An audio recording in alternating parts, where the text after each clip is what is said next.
I know someone called Mark Wright. You do, and so do I. Yeah, and so do you. Who opened that door and said, Michael Howard might be someone that you really want to speak to as far as the whole business side of things go. How do you start? I'm flattered. Yeah, Good old Mark. I'm flattered because you're an incredibly credible business person. What you've built from the ground up, from being an employee to becoming the CEO, the owner, you've done it. All of us are going to enjoy picking your brain here because I have questions from the public. Great. The most popular ones that people are asking that people really need help with. A lot of our viewers do want to go into business. They're thinking about it, or they've just started a business and they might be struggling. And it's not easy asking for help. It's not easy running businesses. It's not easy running. I think everyone struggles running a business. It's part of what it's like. It's hard. It's hard. No matter what anyone says and no matter what anyone looks like below the surface of all the razzmatazz, it's hard. For whether you're a one-man army or you're running a multi-million-pound company, it's tough. It's not easy for anyone. How you would introduce yourself? There's two sides. There's family and all of that side to life, and then there's the business side.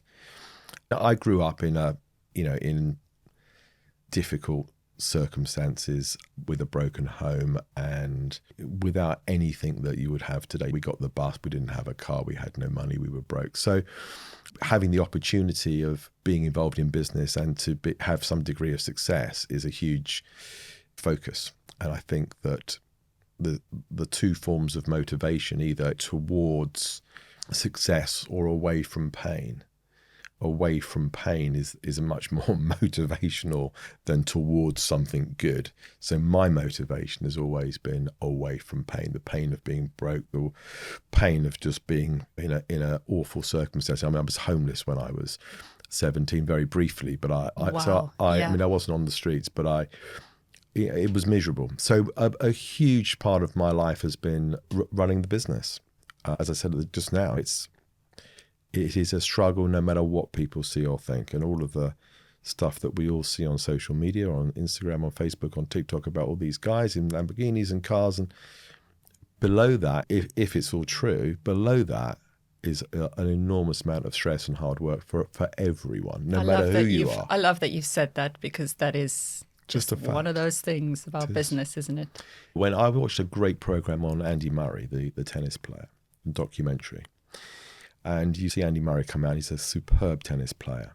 But behind the scenes, he's got this team around him of nutritionists. He's in the ice bath. He doesn't want to ever do it. No one would want to really do that. No. I know it's meant to be good for you. But he's eating steamed chicken breast because it's all everything is measured. It's incredible. And you think the training, relentless every single day. What you eat, what you do, when you wake up, it's all prescribed to be the best in the world.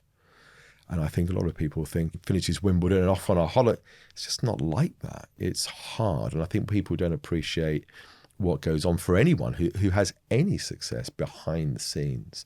You have to be tough and resilient. And all those sports people I think we have to really, what they go through and what they put themselves is enormous. And business people have their version of that, all business people. Are you tough and resilient?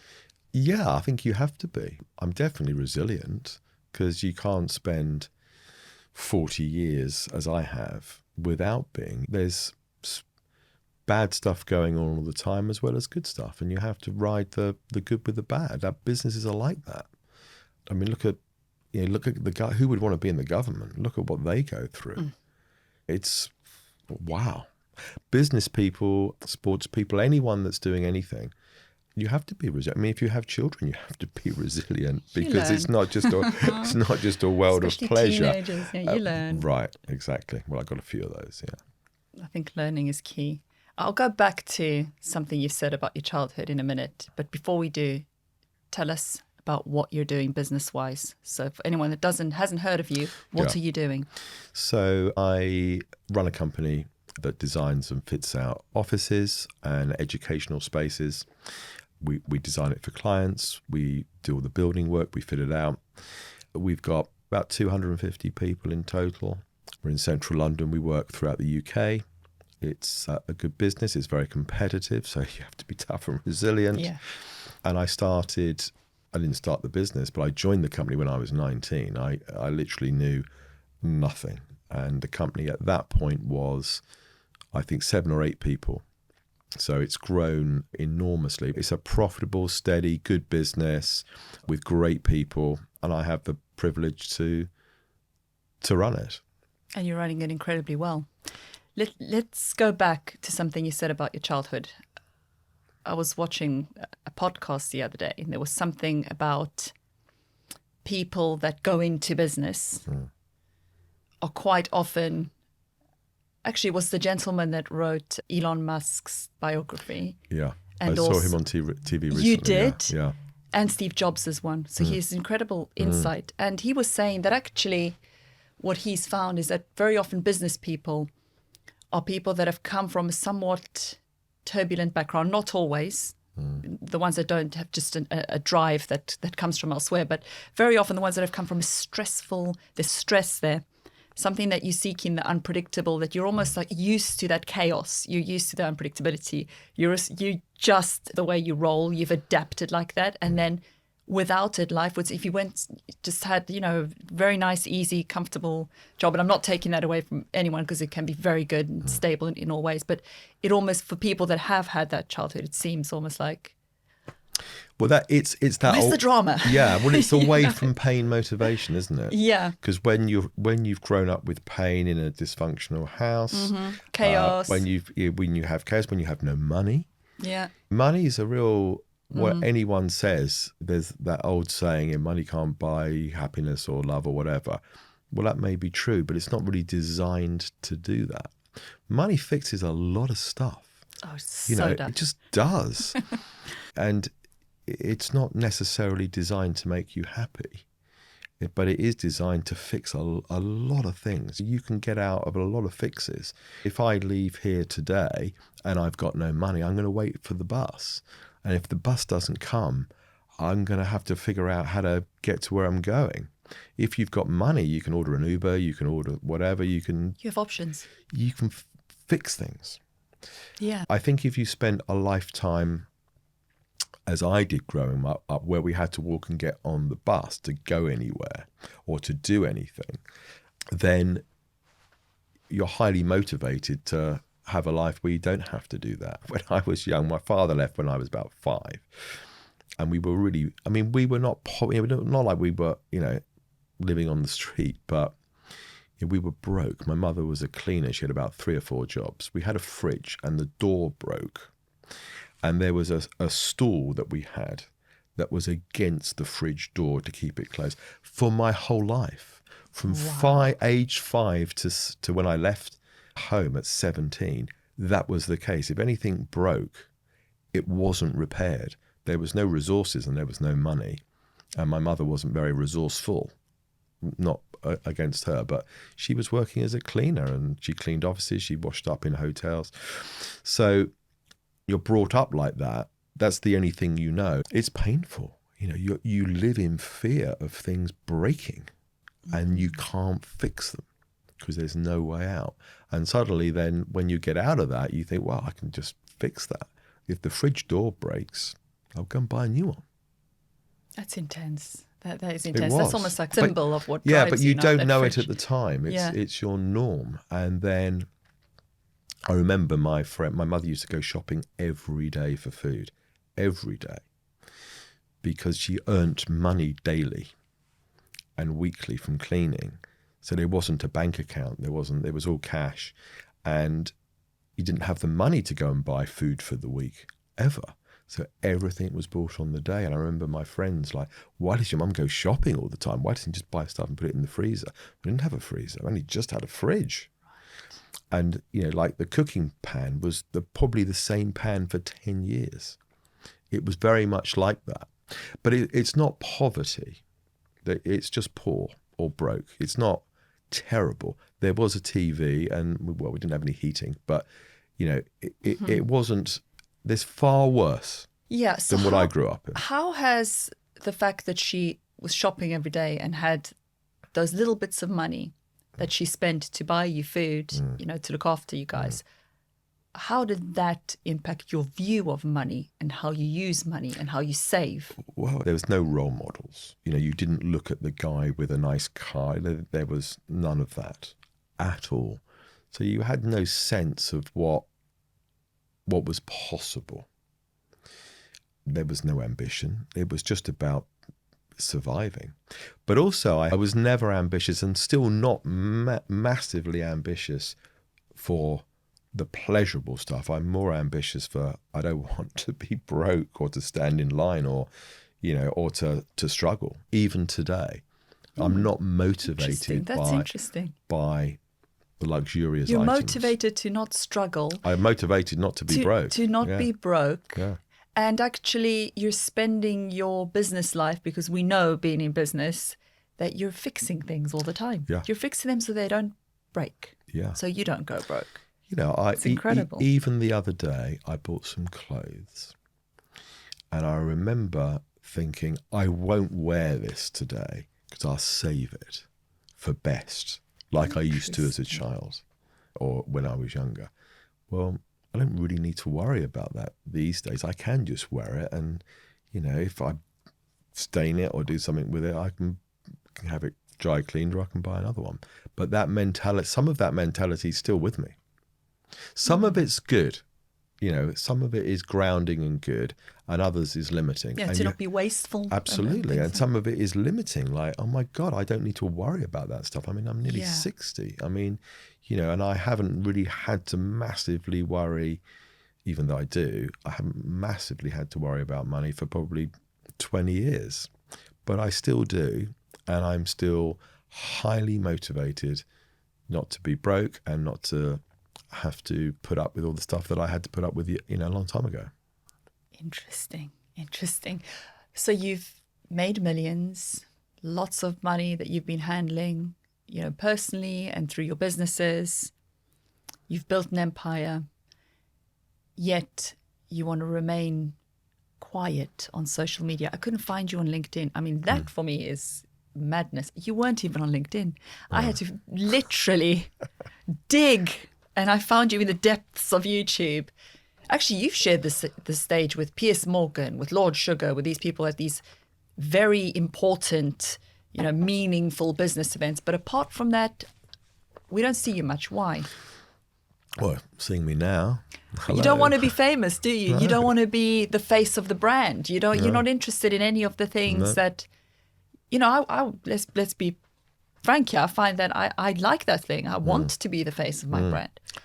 I want to be out there, but you're not. You're very much under the radar. Yeah, and working. Yeah, I mean, it's not hugely deliberate. Otherwise, I wouldn't be here, and I wouldn't have done my thing with Piers Morgan and Lord Sugar, all those years ago. I was on LinkedIn, but you spend, so much time responding to all these messages, all these connections, and everyone wants something.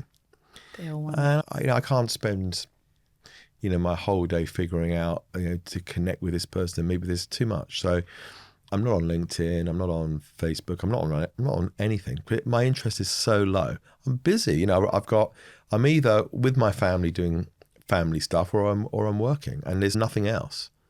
And I have 4 kids, and they take up. I want to spend as much time as possible with them, and also I want to run the company. So I don't really want to be famous at all. And why would it? Who would be interested in someone like me being famous? I mean, there's much better people to be famous. They'd be much better at it. Lots of people that want to be famous, and lots of people have done very well by being famous from reality shows and stuff. I don't think there's anything wrong with that at all.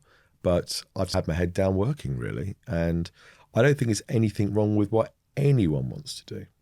But for me, I just find it a distraction. It is a distraction, if you think from work. Yeah, but I think it's good for some companies. I mean, from Mark Wright, I think for him being on The Apprentice was hugely helpful, and did the work. But I'm doing office interiors. It's not going to make not a lot of people going to tune in to figure out whether I can help them with their office. You're very humble, you're very modest, and that's why I'm so pleased that you've taken the time to come and talk to us. It's a Because as I pleasure. say, you're a rare find. Let's just go back to the younger you at 19, and what made you go from being an employee to wanting to run the place? How did that happen? It wasn't deliberate. At 19, I knew nothing. I can remember when I was 19, there wasn't mobile phones, there wasn't social media, there was just nothing. So no, I didn't think I could conquer the world or do anything at 19. I was just surviving. I was like waiting to the end of the month to get paid. But there's opportunities came to me and I took them. I think that's what I think a lot of opportunities. Like what? Well, someone said, "Oh, would you?" When I was working at the company I'm working for now, that I own now, someone would say, "Well, could you do this?" I'd be like, "I'll do that." I was willing to do pretty much anything because I was desperate. I was desperate to have some degree of success, but the success wasn't like, "Look at me, I've done well." It was more like, "I don't have to be broke." That's always the motivation, not to be broke. Gosh. So I was willing to do. I remember the guy that used to own the company. He used to go into the office every Saturday morning. In those days, no email, so there was loads of post, and it was always opening the post, seeing, what letters had arrived from a potential client, and I used to go in every Saturday just to be there and watch him. I had nothing to do. And it was probably only 2 or 3 hours. Yeah. But it was my way out. It was my way out of being broke. So I gave it everything. And I think at the time, my group of friends from school disappeared. Really, I don't think they could really relate to me because they were doing their own. They were on their own path, and I was just working. And I was fascinated with business and how it could all work. It wasn't like I was ambitious. I just wasn't. I was just surviving. But what I did do is I took pretty much every opportunity. And that really, really paid off. I didn't let an opportunity pass me by, almost no matter what it was. So I learned a lot. That's a fierce mentality. A lot of self-development. Yeah. A lot of books. On your bookshelf, you've got a Tony Robbins book. That was the second book I ever read, that one, in my life. A lot of audio cassette tapes. I had to educate myself because I was completely uneducated. I left school at 16 with 0 qualifications. Not that I necessarily think that I would have been any better if I had, but I was educating myself in life. So it was my way out, through work. And through self-education was my way out of being broke, as what I thought at the time. What you're saying, you really took control of yourself by educating yourself, sorting out your mind, and the control of the situation to gear it to a yes mentality. And then you executed, and you were there. And if it was a Saturday, you were there on a Saturday. Yeah. And if that's not ambition, I'm not sure what is. But that is... I don't think it was deliberate ambition. Do you know what I mean? So, I would go and buy these motivational cassette tapes at the time, which then turned into, CDs. And I would record each one of them because I didn't want to harm or lose the originals because I paid a lot of money for them and I was broke. Your preservation again yeah, comes and through. So in the boot of my car, I had packets and packets of cassette tapes. And I would go through, the radio was never on. I would listen to these cassette tapes, for years and years and years of my life. You'd get in my car and it would just play the cassette and then obviously a CD. And I just remember thinking that, is this good enough? Am I listening to them every single day good enough? Because I can't make notes in the car. And then I go and buy the book that matched them. And then I get my highlighter pen to highlight all of them in the book. So I can then I'd rewrite the note. It was, gosh, that's it was meticulous. intense. That is it was intense. And I thought that I was hopeless though. That's the difference.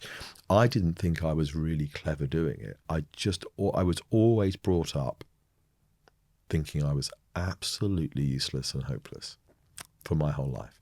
I hadn't really realised that I was good at anything probably late 40s, early 50s.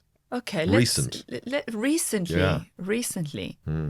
Because I would have thought that if you always thought you weren't good enough, then you kind of become not good enough. But actually, you didn't think you were good enough, and then there was a transformation. So you can shift that. I can't remember my mother or my father. They were nice people, by the way. They weren't terrible. They're not around anymore. But I can't remember them ever saying, "Oh my God, Michael, that's fantastic. Yeah. Oh wow, you are so..." Modern day parenting. That never happened, ever. Ever. Wow. And I remember my daughter Agatha bringing me this scribble, when she was like 3. And I remember going, "Oh my God, Agatha, I just love that. The use of colour. How did you figure that out? Shall we frame it?" And I framed it and put it on the wall. I always wanted to make sure that I concentrated, and still do, on my children I'm looking for everything good they do. I'm looking for everything that's positive, everything that I can encourage them to do, because I never had that. And I want them to grow up with confidence, knowing that they're good. And I think they do have that in abundance. However, it looks, and I apologize for interjecting, it looks like it worked in your favor. It did. Again, because maybe they shouldn't be told they're wonderful all the time, right? Well, that's the difficulty, isn't it? Because you, on one level, you want to give all your kids, what you never had. But what my disadvantage growing up ends up being my advantage, because I'm highly motivated not to be back on the estate in the house with the stool by the fridge door and the curtains. I mean, the curtains fell down as well, and we never had curtains ever in my life in that house for 10 years. Okay. So, but my kids will have to find a different form of motivation. There's not going to be away from pain, because there isn't any. It's going to be more difficult for them, even though they've had a great childhood and a good upbringing and gone to nice schools and all of that. They're going to have to figure out and be really ambitious. Absolutely, because we were talking about it's harder than theirs will be harder than mine. It will be harder. It just will be. You'd think it wouldn't, but it absolutely will be. It absolutely will be. Let's talk about the mindset shift then. You thought, I'm not adequate, I'm not good, I'm not good, I'm not good. Michael, you're not good, you're hopeless. All these things, you're talking to yourself very negatively. And then something happens. What is that? Well, I tell you what, it was a moment. Okay. I got invited to a seminar in the US, and there was a very limited amount of people. There was an amazing array of incredible speakers from around the world, and I really wanted to go. So I rung, and they said, "Well, we'll put your name on the list."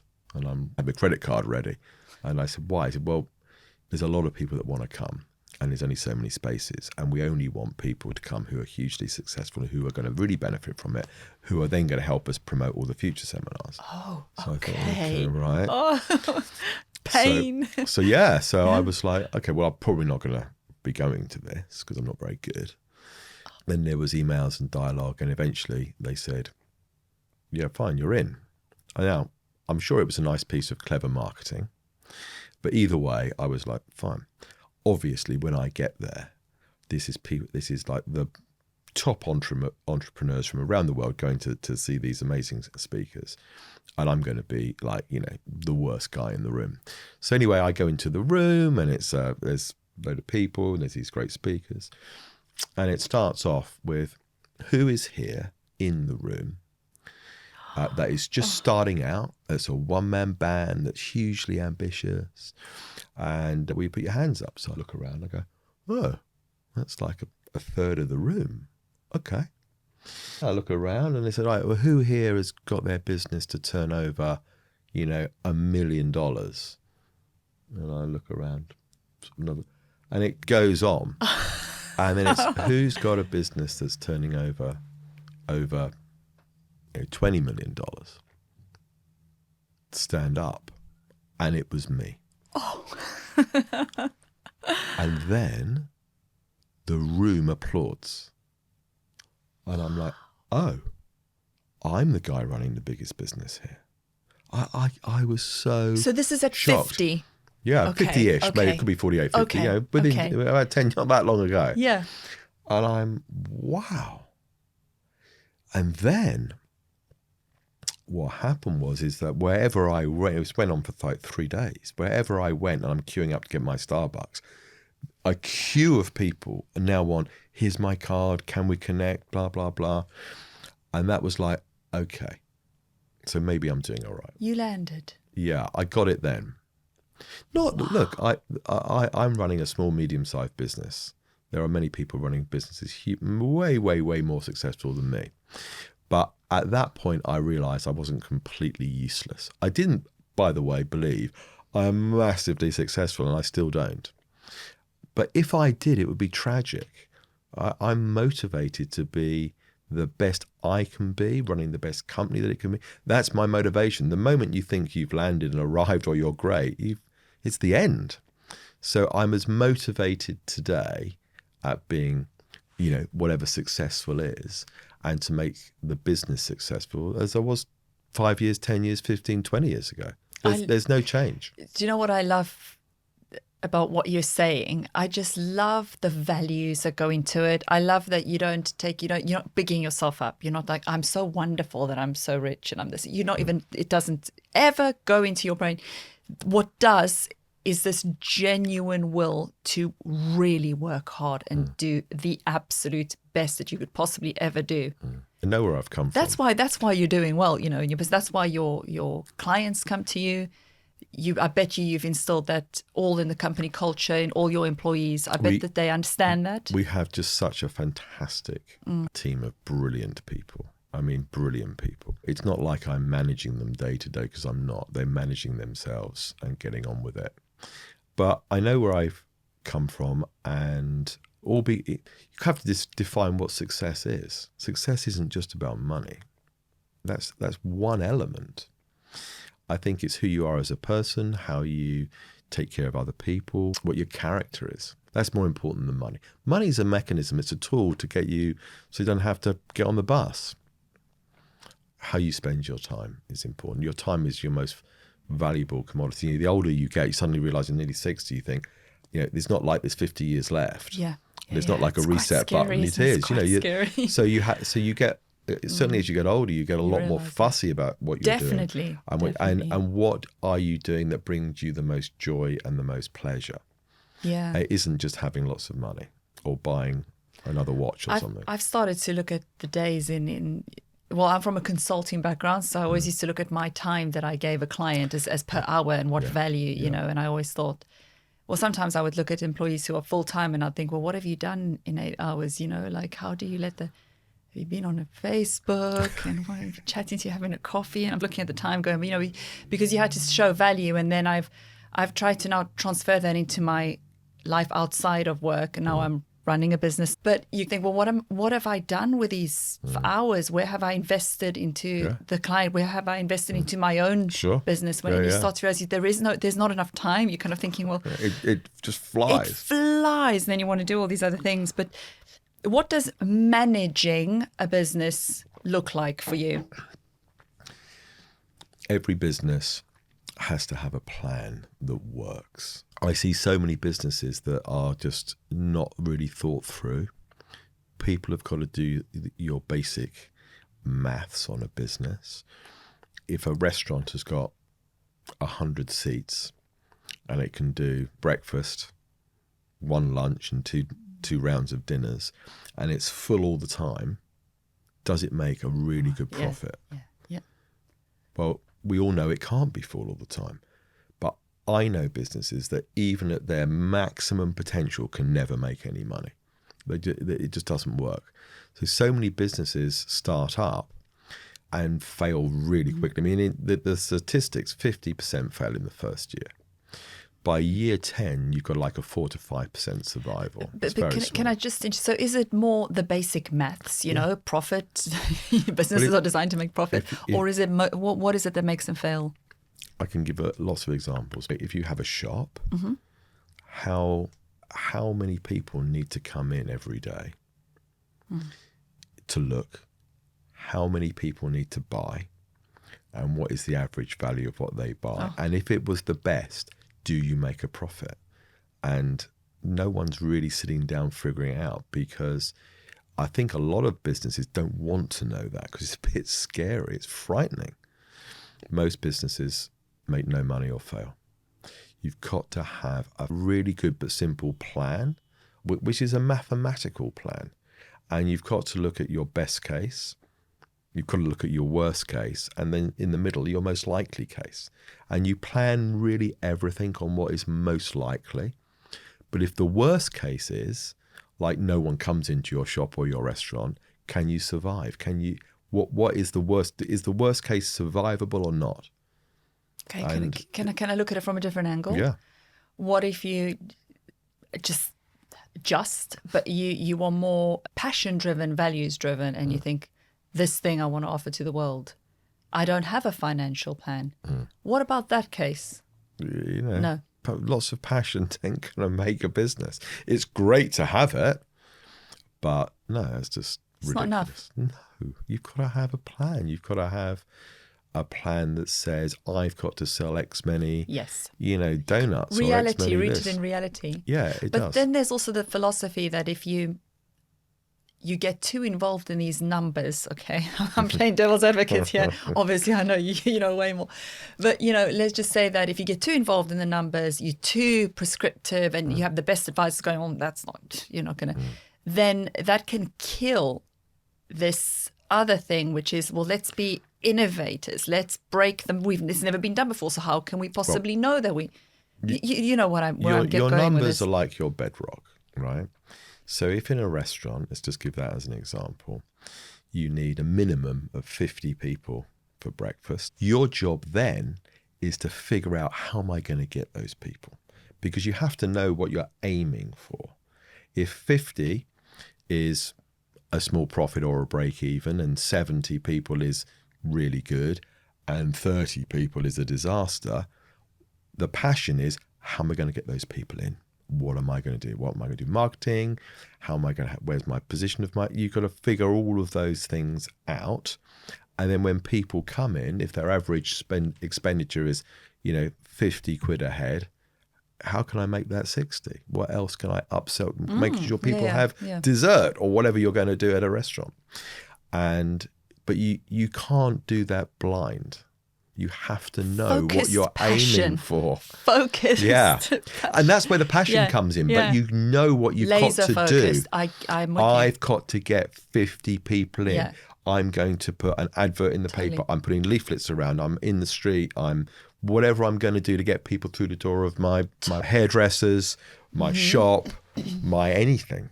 Okay. So can I ask you, I work with lots of different companies, different businesses, different types of industries, ones that are more technical, ones that are more, education, you name it. Not everyone is on the same page as far as marketing. How important is marketing to a business? How can you be in business without it? But you have to know what you're doing. You've got to have a business plan. A business plan is not, 100-page document, that all sounds fancy. A business plan is, this is what we do as a business. This is how many customers, clients we need. This is how much revenue we need to have. This is the profitability that we get on a sale of a, dinner, a barber, a pair of jeans, whatever you're doing. You have to know all of that. And then you've got to figure out, okay, I now know what I need to make it work.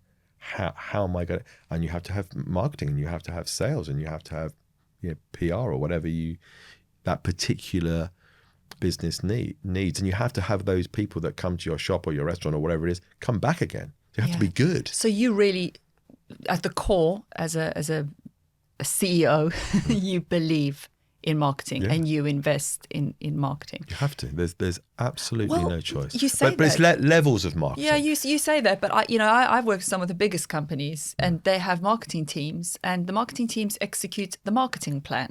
And the marketing plan has been the marketing plan for a long time, and they've heard about some sort of SEO, so they get whoever to do it. They don't particularly understand it or what it's actually doing or how it fits into, God forbid, AI and all that.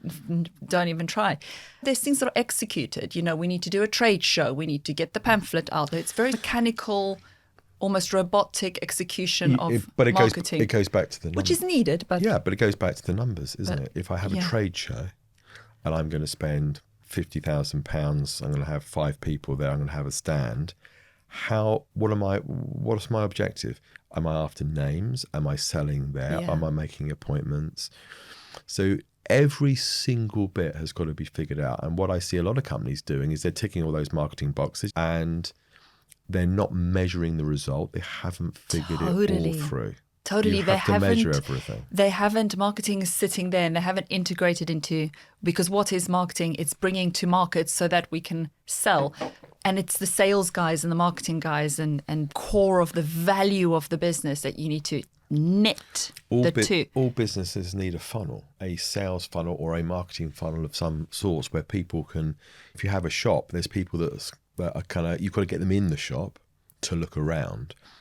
So that's the marketing piece. When they're in the marketing has achieved its goal if they're in the shop. If they're in the shop. Once they're in the shop, sales takes over. Yeah. I've got to try and figure out how to sell someone something. And if you go into a shop and someone says, "Can I help you?" You say, "I'm just looking." So you need to figure out, if I keep saying every morning and every day, "Can I help you?" and 95% of people say, "I'm just looking," and then leave, I need to do something better. And I could have measured everything. If I was running a shop, I'm going to have to work out what's better than how, can I help you? Gosh, I really love. Are you looking for casual clothes today or formal, sir? Maybe that would be better. I love the way you've stripped it. There's absolutely no nonsense fluff, and you go back to the metrics, and you go back to measuring, and you go back to the value, and there's no fluff around anything. And if I had a shop and someone came in, I want to sell them something, and what would happen if they wanted a pair of jeans, and I didn't have their size? I'm going to lose a sale. So I have to figure that out. Am I getting on my site? If they come in and want to buy, and I don't have it, that's a failure somewhere else down the line, isn't it? That's a supply issue. Of course. So I have to figure that out. I need to measure that. How many people came in for a pair of jeans that would have bought one if I had a 34 waist? How many of those do I lose? I need to know that so I can go back and figure that out so it doesn't happen again. If I don't have it, what am I going to do? Can I get it tomorrow? Would I send it to their house? I want to figure out every single possibility to make sure I sell as much to every single person that comes in. This is you as that younger kid reading through everything, listening to those cassette tapes, highlighting everything. Yeah. Make sure you've not missed anything. It's exactly the same, right? It's intense. It's really intense. But you have to be intense to be successful. And, in the shop example, I've now sold someone a pair of jeans and I don't know who they are because I'm in a shop. Can I get their mobile? Can I get their email address? How can I get them back in? Can I give them a voucher for 10% off next time? How can I secure them and make them feel special as opposed to just transactional? And if you go into any big chain, they always want your email address and they're just going to bombard you with meaningless stuff. Spam. People need to have you want to have a relationship with a customer, with a client, if you can. If you're going to a hairdresser, women are the best example. Most women tend to have a hairdresser that they know and they trust, who know how to cut and dye their hair. Yeah. And you wouldn't go to anyone. Men are different. Men just go anywhere. But if you're running a hairdresser's, for men, you want to have a relationship with those people so they come back. What can you do? How can you figure it out? And you go past hairdressers. I mean, just walking down here, there's like 5 outside here. They've all got one thing in common. They're empty. So is it worth opening at 9 in the morning if it's empty? Pointless if you can't get people in. And the one I counted, they've got 10 chairs, chair and a mirror, empty. Can they fill 10 chairs in a mirror? Well, if they've only got 2 barbers, pointless. You've got to figure out. You're so strict the way that you dissect a business. But that's the numbers, isn't it? Because if I've got 10 chairs and 10 mirrors, I want 10 barbers and I want 10 people there all the time. A men's haircut's 30 Can I just say, you're like one of those apprentice bosses that you walk in, sort of hand your business plan and go, no, get out. Yep.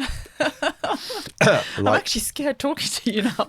but that's the the level, it's I think, brilliant. that It's you really have to absolutely think brilliant. about, because if you're running a business, your job is to understand every single thing about that business, what doesn't work, what does work, and all of those numbers. So your job, if you're running any business, is to figure every bit of it out. And the experience for the client, for the customer, it's got to be great.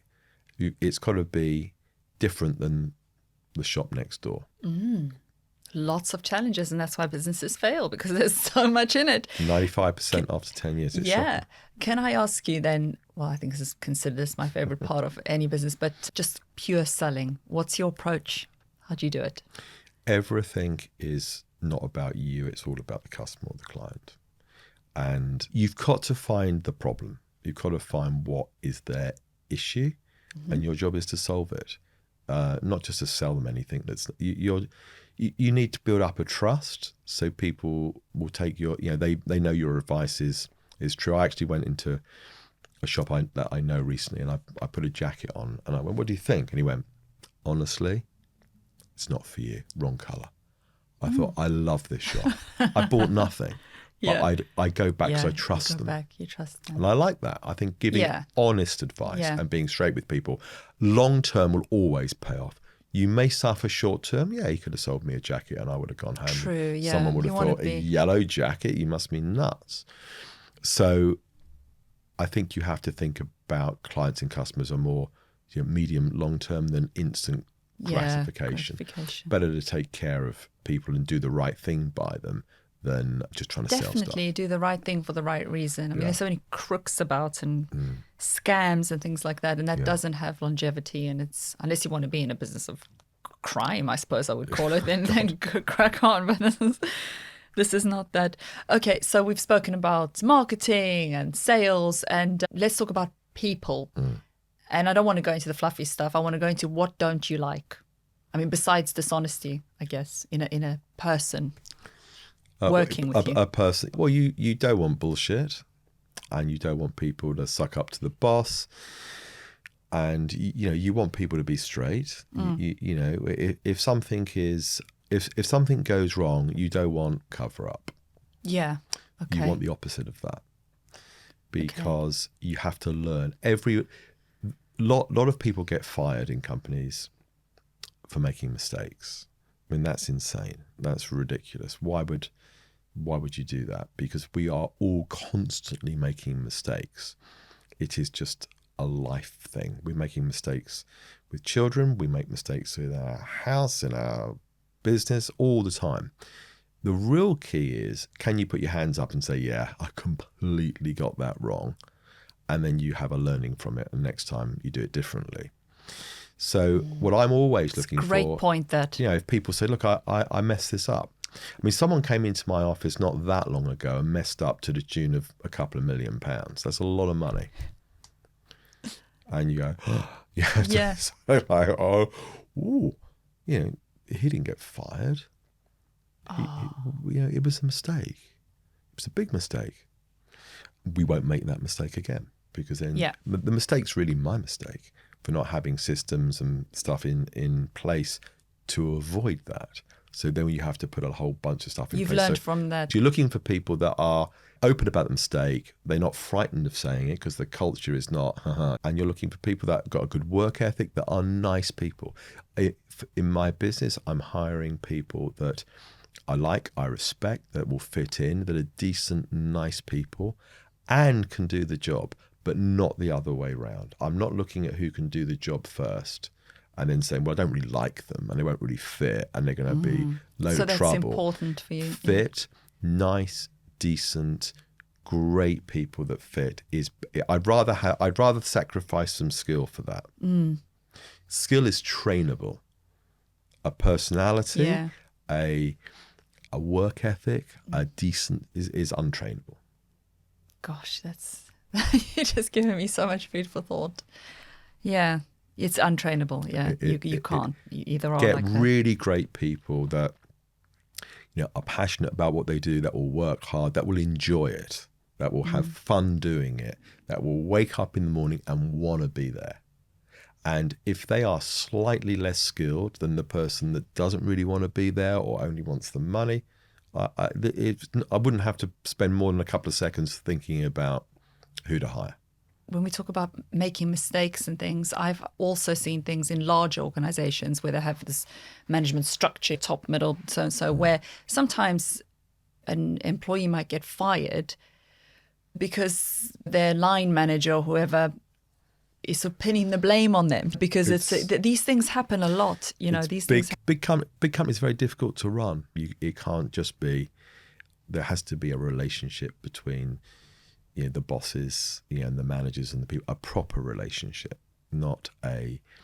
It's got to be something where people feel that they belong in your business, and they want to belong. Yeah, they want to belong, and they feel part of it. And they're not going to be sold. You can't always achieve it. It's difficult to achieve, but that should be the goal. I think you're right. Who you hire, the character, and I mean, it starts with that, doesn't it? It starts with the work ethic and the character.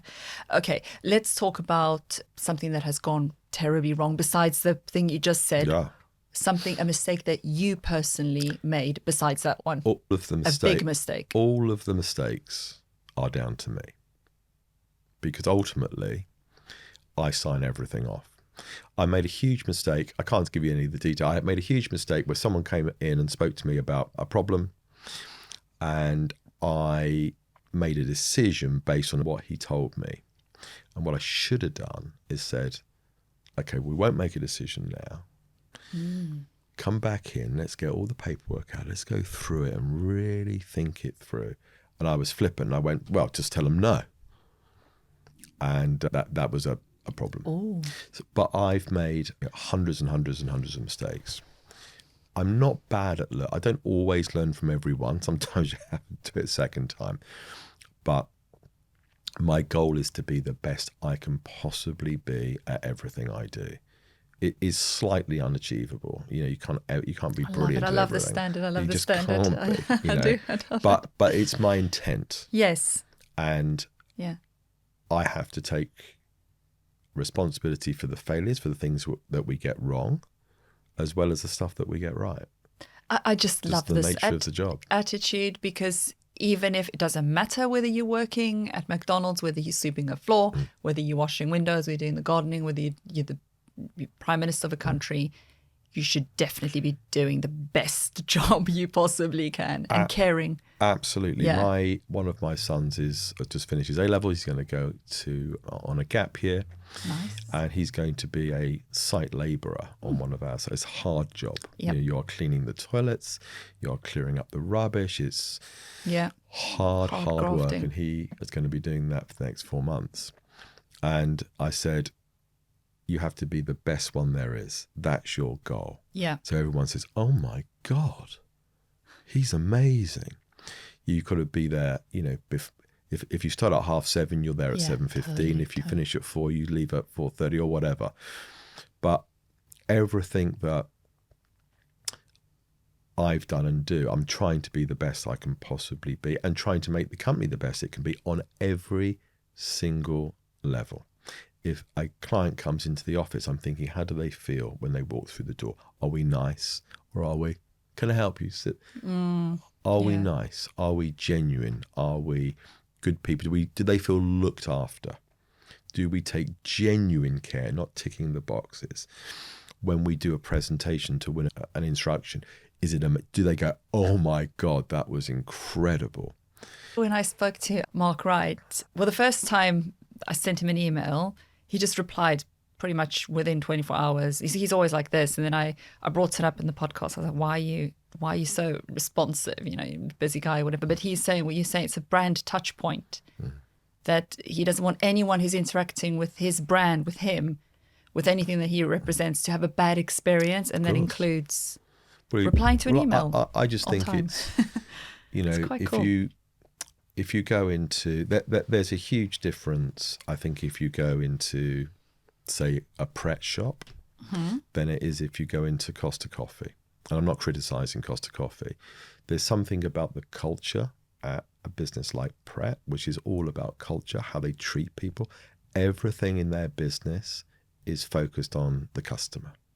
The customer is king. It is not just, although it's transactional, there's something special. I went into a prep recently, and the lady there was grumpy. I had a black Americano. I want to drink it straight away, so I asked for some ice to put in it. And she went, oh no. Like, oh no. I got the and I was slightly sarcastic. I said, have a great day, and I left. The next day I went in, and she was there, and she said, I remember you from yesterday. So I said, right. And she said, I'm really sorry. I was having one of those days. I went, don't worry. We all have one of those days. Sorry, yeah. And then she says, coffee's on me. And they have that flexibility that she doesn't have to go to a manager. That's clever, because it's all about the customer.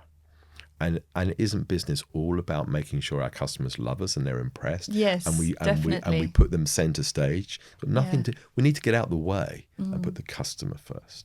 And I know for a fact that is what companies like Pret do. There's many companies. I'm just giving that as an example. You've just gone to Pret and had one. Well, let's flip that and talk about what if a client's really bad? Have you had to let clients go? Have you ever had that experience? Absolutely. Yeah. Why? Is it money? It's normally money if you don't know what it's about. They don't want to pay. They don't want to. What is it? You can't do. It's a great phrase. I think Warren Buffett said it. Actually. You can't do a good deal with a bad person. It's not possible. So if we think anyone is going to be a nightmare, we walk away. And I've walked away from tens and tens and tens of millions of pounds with that, and I don't regret any of it. We want to work with people who are going to pay, people that are enjoyable to work with, decent people, and we do. Our clients are fantastic, and we have made the mistake, obviously, in the past of doing a project with a customer who didn't want to pay, and we think it's better not to have it. It's a difficult one to walk away from a client that's got the money and wants to pay, but it is and it isn't. Especially when you're starting off. It depends if you're greedy. You don't want to be greedy, because greed doesn't work because you're just so focused on the wrong thing. Ultimately, you have to take care of your business, and if you think that client is going to be a huge disruptor to your business and not going to get paid, or they're going to be, then walk away, let them find someone else. And how do you deal with because business is, as we said, it is difficult. It's stressful. I mean, I grew up in an entrepreneurial family. My dad ran a business for so many years, and I've watched experienced as a kid, the seesaw of. Yeah, it is. And it's like that. It's just so, how do you manage stress? Basically, let's just essentialize it to what we all want to know, because stress is huge. And if you're going to do anything big, you can have big stresses. Yeah. It's difficult. It's so difficult. I don't have an easy one. Used to it? Say again? Do you get used to it or never? You get more used to dealing with it and managing it. Now, I don't drink, so I haven't had a drink for 18 years. Good. And I think that's a really good way out, temporary good way out. You go home, have 2 glasses of wine, and you feel better. But actually, that doesn't make you strong. What makes you resilient is having nothing. Just you have to sit with the stress, which is tough. Sweat it out at night. Yeah. So no, I've got no real tips for stress. It's just a fact. But you do get used to it, but it is a fact. Look, it's a fact of life whether you run a business or not. I mean, there's plenty of people that just are employees who do a job, and that's very stressful because they've got no power, no control. At least if you're running a business, you've got a bit of control and maybe some power. Stress is stress. People feel it for different reasons. People feel... Do you have someone that do you, I mean, you obviously love the self-help books, but do you have anyone you can call and go, because it's a lonely place running a business of your size? Yeah, I mean, I'm very lucky. I have people. I have a great partner. Yeah. She's fantastic, and she lets me get on and do what I have to do. I think that's really important, to have someone who really understands you and understands the stresses of the business. Yeah, I mean, sometimes you just have to deal with it and get on with it. I've got one more question that I want to ask, and I've got 3 quick fire questions from the public. So I'm going to ask, if you lost everything today, what would you do? Well, I'd have to get the bus, wouldn't I? To start. You'd have to get the bus So I'd or have to walk. get my bus ticket. Well, I'd just do something again. I mean, I would be highly motivated, which I'm motivated not to be broke. Basically, you'd build the next. I would go and do something next else. empire. Yeah, I would. You got it all. But it's not to have an empire. That's not the goal. The goal is not to be broke. The goal is not to be broke. Okay, so For me. For you, yes. Okay, let's go from the Okay. public. What problem am I truly solving, and how do I know it's a real pain point? You have to have an instinct on what is a real problem. I mean, there's a challenge and there's a problem. They're different. Every business has got challenges. The problem is we've got no money and we can't make payroll. I mean, that is a problem. Your job, if you're running a business, is to understand the business inside out, back to front. Every business is constantly challenged all the time. You're challenged to survive. You're challenged to be successful. You're challenged to market. Business is changing today more than ever in the history of businesses. Absolutely. We have more technology. We have all of this stuff happening. And if you don't keep up with it, you're just dead in the water. Look at the high street. If you want to open a shop today, if you're going to open a shop in the high street, you're going to have to do something really good. In the old days, you would open a shop and you would turn the thing round that says open or closed. And people would come because everyone went to the high street to buy everything. No one's doing that anymore. If you listen and read to lots of stuff that's being put out there about you can just work 3 hours a day from Dubai on a laptop and you'll drive a Lamborghini and you spend most of the time on the beach. That's the messaging. I'm sure that has happened, but that's a little bit like saying, I want to know what Jeff Bezos does. There's no point. Jeff Bezos is running the biggest company in the universe. He's the worst example for normal people because he's so rare. Yeah. The best example are people a little bit more, no one should have Elon. He's a genius. If we copy Elon may lie in bed all day dreaming, that wouldn't be a good example. Yeah. We would want to copy Elon when he was 19 or 20. And exactly. the same with Jeff Bezos. That's the bit that we should be copying. What was it like when they had nothing? Yeah. What was the work? Not today. It's different. I also bring on some people that are starting off that I can feel there's something there, a potential, a mindset, a hunger, a good plan, an ambition of some kind, that and the way they speak, you can kind of feel it and you think, yeah, I want to hear from you. I think you've got some good stuff. They've not done anything big yet. They've done some things more than show themselves to. But I like bringing them on too to see what they're doing. Yeah. Right, next question. What's my unique selling proposition? How am I different? Why will customers choose me? Well, if you're the same as everyone else, you're going to get the same as everyone else. So you have to be different. Not for difference sake, but you have to be different. So whatever you do, if I walk into any of the barber shops down this street, the chances are they're all going to be about the same, and they're all basically empty right now. And most of the guys in the shop are on their phones just sitting there. They all copied each other. Right, they're all the same. But am I attracted to go in if someone is on their phone? I'm not welcomed. So if I was running a barber shop down this street, I would want it to look different. They all look the same. I want the people to be different. I would want everything to be different and welcoming. And I just want to spend loads of time figuring it out. And then, do you know what I do? I go and figure out, well, the most successful chain of hairdressers is Tony and Guy. What do they do? What do they do that's special? I would go and look at that. I would always want to look at what are the very best of the best doing. That's a good start. And that can be in the same business or a different business. If you go into a hotel and you walk into the check-in and someone goes, yep. Yeah. That's very different than someone meeting you at the door and they know you're coming and saying, welcome back. It's lovely to have. How do people feel? How you make people feel, I think, is so important in every business. Gosh, I hope people are listening. Well, they won't be yet because I haven't posted, but when I post, anyone who's not listening to this, I feel bad for them because it's so good. Yeah. of a So good. business's world is its clients and customers. Last question relates to that one, because yes, that's lovely, but you need the money. So how will I fund my startup? What's realistic in the early days? The real issue with this is that there are so many ways now of funding. There are, and lots of young people, that they end up being better at raising the money than they do at running the business. The goal is to raise the absolute minimum amount of money.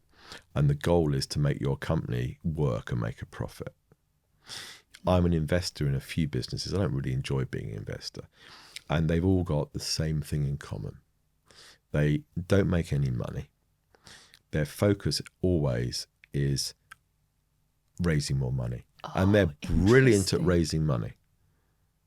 But the goal would be you have the minimum and you raise no more. You make it. You've got to make it work.